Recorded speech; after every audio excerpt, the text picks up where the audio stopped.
So we've got a old school sprayer on top of a Harbor Freight 20-foot flagpole, telescoping flag. We're gonna leave that on. Control it with this shut-off valve.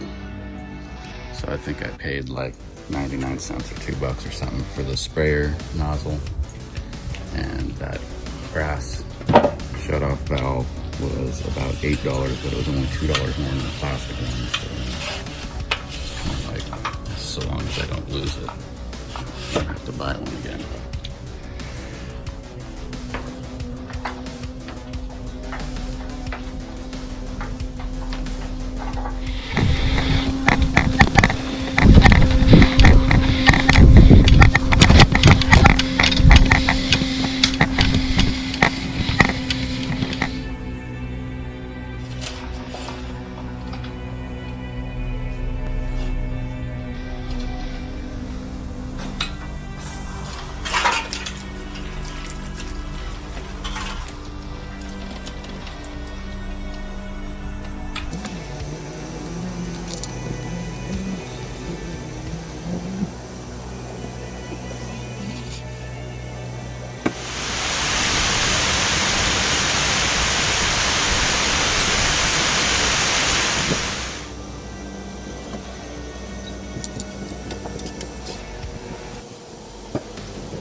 So here's the result, not too bad, eh?